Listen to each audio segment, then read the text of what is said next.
Hello everyone, welcome back to my YouTube channel Reshma navigates. आशा छ सबैजना आरामै हुनुहुन्छ। म पनि एकदमै ठिक छु। आज चाहिँ यहाँ वुल्भरह्याम्पटन नजिकै चाहिँ एउटा बजार छ अरे, के मार्केट लाग्छ अरे, सब्जी मार्केट। त्यहीँ जाँदैछौँ। अहिले चाहिँ म एक्लै छु, पछि चाहिँ उहाँ नै आउनुहुन्छ। अनि अघिसम्म पानी परिरहेको थियो के, अनि एक्कासी अहिले चाहिँ अब पानी बन्द भयो। एक्लै छाता समातेर लुखुर लुखुर जाँदैछु। आउनु त आइयो, तर कहाँ आइयो थाहै छैन होइन। अनि के अरे, अघिसम्म पानी पर्दै थिएन, अब अहिले भर्खरै पानी पर्न लाग्यो। ओहो, म कस्तो रोड नकाटी बसेछु। टी रोड काट्नुपर्छ अब यहाँ।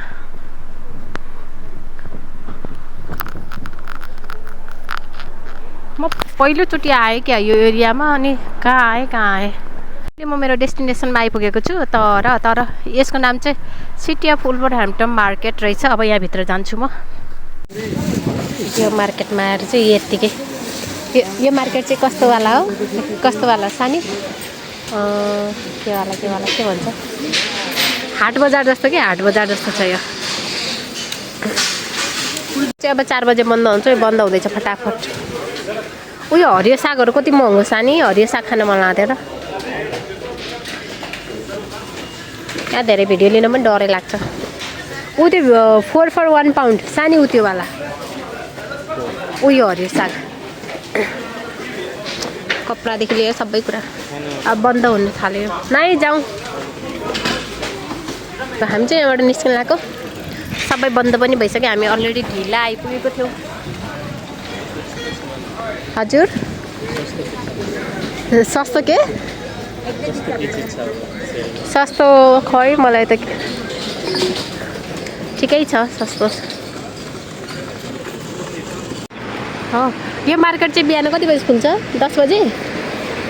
कहाँ लेखाएको छ? Friday to Sunday 7 AM to 7 बजे खुलेर होइन, 4 बजीतिर बन्द हुँदो रहेछ। चाहिँ केरा खाँदैछ। हामी चाहिँ यहाँभित्र घुमिफेरि सबै सामानहरू सकिसकेको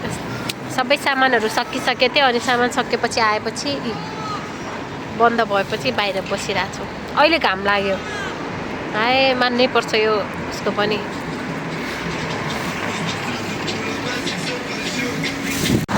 हामी चाहिँ सपिङ गरेर आउँदै पानी पर्यो।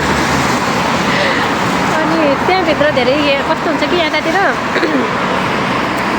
अनि धेरै भिडियो पनि लिन मिल्दैन रहेछ। अनि सुरु भएको छ नि त, अनि कहाँ के लियो भन्यो भने फाइन साइन लगाइदियो भन्ने भएर मैले धेरै भिडियो नै लगेको छैन।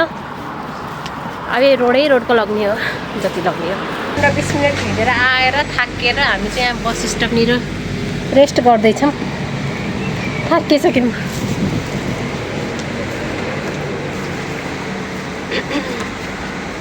अहिले त गर्मी भयो नि।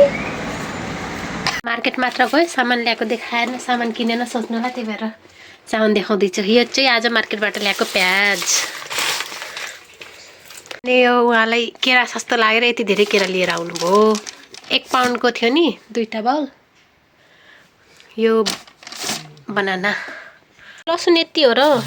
यो चाहिँ खुर्सानी चाहिँ महँगो थियो, त्यही भएर हामीले थोरै ल्यायौँ। यो चाहिँ लसुन। हजुर, यो ल्याएको। अदुवा पनि सस्तै लाग्यो। खुर्सानी चाहिँ एकदम महँगो थियो। त्यसपछि यो अन्डा। भिडियो हेरेर साथ दिनुभयो यहाँहरू सम्पूर्णलाई धेरै धेरै धन्यवाद। फेरि पनि नयाँ भिडियो लिएर उपस्थित हुने नै छु। अहिलेलाई चाहिँ बाई बाई, टेक केयर।